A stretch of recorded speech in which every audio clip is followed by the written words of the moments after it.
Bismillahirrahmanirrahim. Assalamualaikum warahmatullahi wabarakatuh.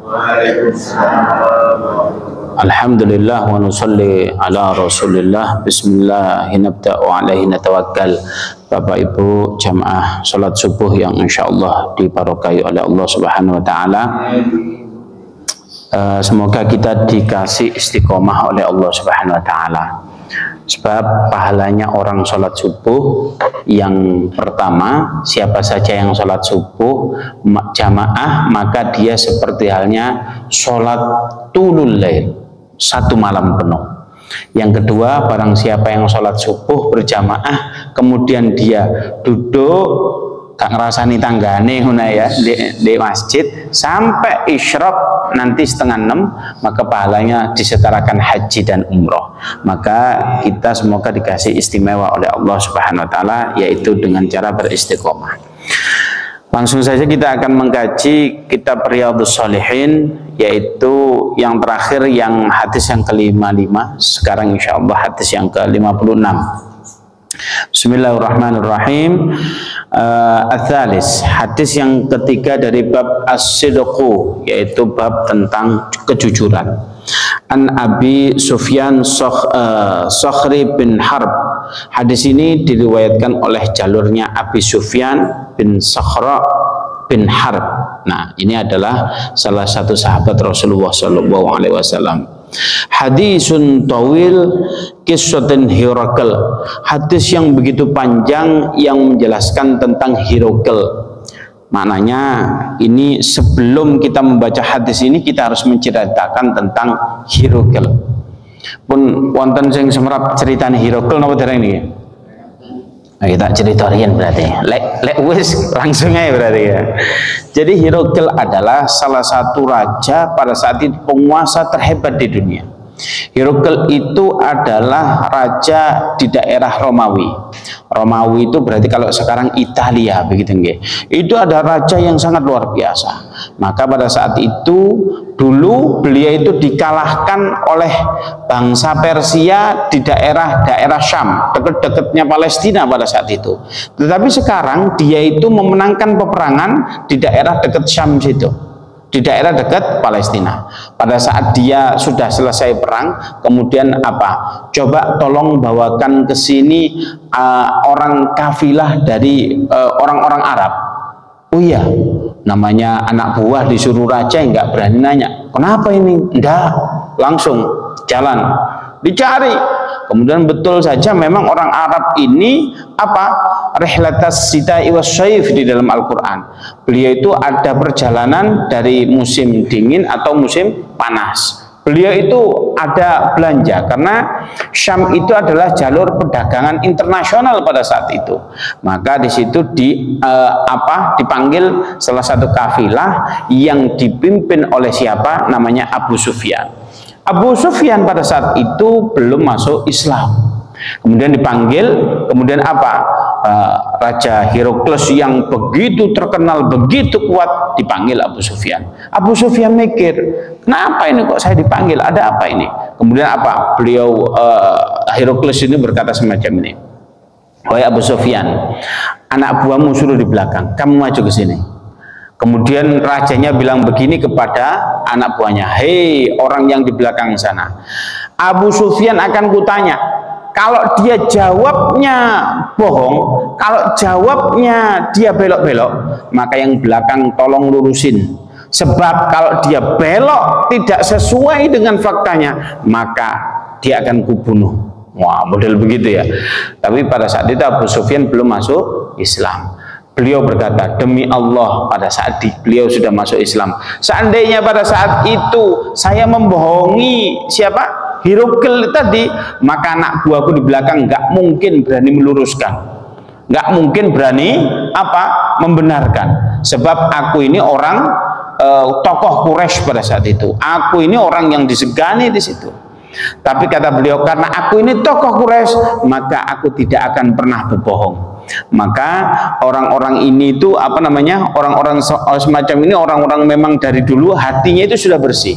Kemudian dari sebelum tadi ditanya itu, sebelum Abu Sufyan maju itu, Herakles nanya begini, siapa di antara kalian yang nasabnya paling dekat dengan orang yang ngaku-ngaku nabi itu? Maka Abu Sufyan ini selain pemimpinnya, kemudian apa? Beliau itu ditanya nasabnya paling dekat dengan orang yang ngaku-ngaku nabi. Siapa yang ngaku-ngaku nabi pada saat itu? Ya Nabi Muhammad. Bukan ngaku, memang beliau nabi. Versinya Herakles adalah ngaku-ngaku nabi. Oh iya, kalau dirunut-runut itu Abu Sufyan ini masih sepupu dengan Rasulullah. Sama dengan Utsman bin Affan, sama dengan Sayyidina Ali. Beliau masih sepupunya baginda Nabi Muhammad SAW. Kemudian apa? Ditanya. Yang pertama ditanya begini, kamu kenal betul dengan Muhammad, dengan orang yang ngaku-ngaku nabi? Iya, kenal betul. Kamu sebelum dia mengaku nabi, apakah dia itu pernah berbohong? Apa jawabannya? Tidak, sama sekali dia tidak pernah berbohong. Nah, kemudian apa? Tetapi sekarang itu saya lagi ada perjanjian sama dia. Perjanjian nama perjanjian Hudaibiyah begitu ya. Jadi tidak ada saling mengintimidasi. Tapi nggak tahu yang terjadi di perang di perjanjian Hudaibiyah. Lah inilah celahnya cuma satu, soalnya belum terjadi. Yang lain benar semua. Kemudian ditanya, apakah Muhammad ini dulu kakek-kakeknya ada yang mengaku-ngaku menjadi nabi? Enggak. Kalau dari bangsa Quraisy ini tidak ada. Dikatakan Quraisy itu mulai kakeknya yang bernama Fikhr.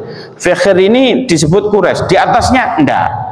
Lah kalau dirunut lagi sampai Kanjeng Nabi Ibrahim, ya jelas Kanjeng Nabi Ibrahim adalah nabi.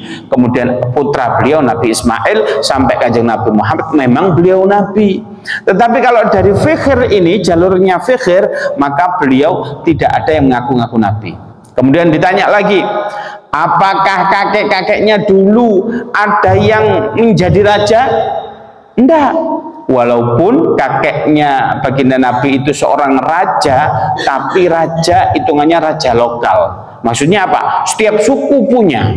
Sehingga hanya saja kakeknya baginda Nabi Muhammad itu adalah penguasa Wadi. Wadi itu adalah Mekah. Mekah itu penguasanya siapa? Kakeknya Nabi Muhammad. Juru kuncinya itu kakeknya Nabi Muhammad. Tapi yang dimaksud di sini adalah raja yang otoritasnya sangat kuat begitu. Bukan ini. Enggak. Apakah dia itu pengikutnya orang-orang miskin, orang-orang tertindas, atau orang-orang kaya? Ini orang-orang tertindas. Kemudian apa? Orang-orang miskin. Ditanya lagi, apakah ada orang yang sudah masuk di dalamnya kemudian keluar lagi? Maksudnya wis mlebu Islam kemudian dia keluar lagi? Enggak ada. Apakah ada orang yang coba-coba mempelajari Islam kemudian dia murtad lagi? Enggak ada. Wah, ditanya terus banyak hal, lalu jawabannya sudah dijawab semua. Lalu dikatakan di sini, dikatakan pada saat itu Herakles ngomong begini, pada dasarnya aku bertanya, kenapa, apakah salah satu di antara kakek-kakeknya itu ada seorang raja? Enggak, karena bisa jadi Muhammad ini kalau kakeknya dulu raja, maka dia akan menghidupkan kerajaannya kakeknya. Kutanya, apakah dulu ada kakeknya yang mengaku nabi? Mungkin dia ikut-ikut kakeknya saja. Kutanya dulu, apakah dia pernah berbohong? Enggak. Memang dulu histori daripada nabi-nabi terdahulu itu enggak ada yang berbohong. Apakah pengikutnya dari orang-orang kecil? Iya, Nabi dulu pengikutnya dari orang tertindas, orang-orang kecil. Sehingga apa? Yang tokoh itu ikutnya belakangan pada saat itu. Nah, semua ditanya. Maka dari ciri-cirinya, kata Herakles, ini adalah Nabi yang kutunggu-tunggu, yang mana dia ini Nabi betulan. Saya nggak nyangka Nabi itu ditimbulkan oleh Allah dari dari suku kalian. Ya kalau suku yang keren mungkin Yahudi pada saat itu. Wah, ini enggak kok bisa dari kaum kalian. Maka pada saat itu Herakles berkata gini, seandainya aku dekat dia, maka aku akan takdim dan hormat kepada beliau. Seandainya beliau ada dekat di sini, maka aku akan mencuci kakinya beliau. Beliau akan berkata semacam itu, Herakl itu. Nah, seandainya aku tidak mengikuti ajaran dia, maka demi Allah yang kuinjek ini yang kuinjek ini pasti akan dikuasai dia. Maksudnya kekuasaanku ini juga akan dikuasai oleh dia. Itu kata Herakl. Masya Allah. Pada saat itu maka Abu Sufyan kembali lagi. Abu Sufyan kaget. Abu Sufyan ini kena kok bisa ya? Beliau berkata ini, Masya Allah, Abu Kabs ini kok bisa model begini? Abu Kabs itu nama ejekan yang diperuntukkan oleh kafir Quraisy untuk baginda Nabi Muhammad SAW. Ejekan itu begini, seandainya ada kiai besar. Kiai besar, bapaknya itu bapaknya bukan kiai. Oh, bapaknya seandainya tukang sol sepatu. Alah, iya anaknya tukang sol sepatu. Itu kan seolah-olah merendahkan kiai tersebut. Begitu juga Abu Kabs ini, dulu kakek-kakeknya ada salah satu kakeknya yang dari ibunya itu tidak memiliki kedudukan. Nah, itu yang disebut Abu Kabs. Ini kok bisa Abu Kabs ini? Maknanya apa? Raja Herakl, pemenang perang di daerah Syam, di seluruh dunia itu yang disegani. Kenapa dia itu sampai raja model begitu? Takjub dengan Nabi Muhammad. Kemudian apa? Beliau itu sambil heran-heran beliau keluar. Lalu pada saat itu tidak lama daripada itu ada salah satu sahabat yang diutus oleh Rasulullah SAW.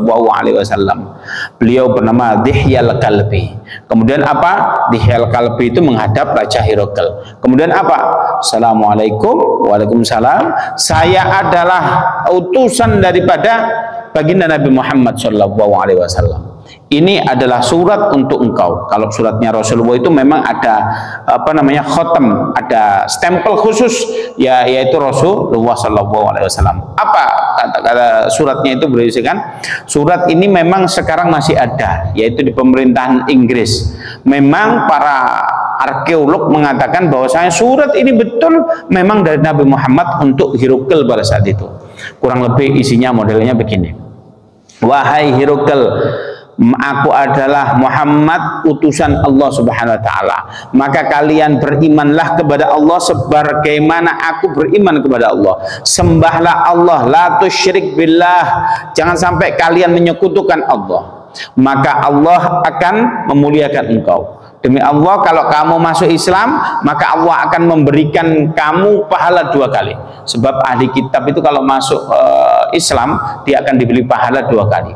Maka pada saat itu rajanya itu gemeter sekali. Waduh, ini betul ini.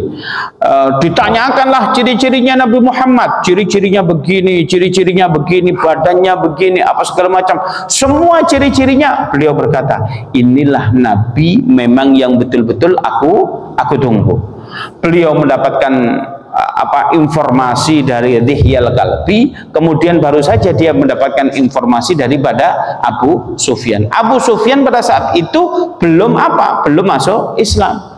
Tapi Dihyal Kalbi ini salah satu sahabat yang sudah masuk Islam. Maka pada saat itu gemeter namanya Herakl tersebut. Maka pada saat itu Herakl mengatakan asyhadu alla ilaha illallah wa asyhadu anna muhammadar rasulullah. Nih, Herakl sudah masuk Islam. Maka Herakl ini mengambil surat tersebut, kemudian apa? Dipanggillah salah satu tokoh gereja. Jadi gereja itu ada pendeta-pendeta, di atasnya pendeta itu ada namanya Safatir. Nah, Safatir inilah orang yang memiliki kebijakan, memiliki keputusan yang diikut daripada pendeta-pendeta itu.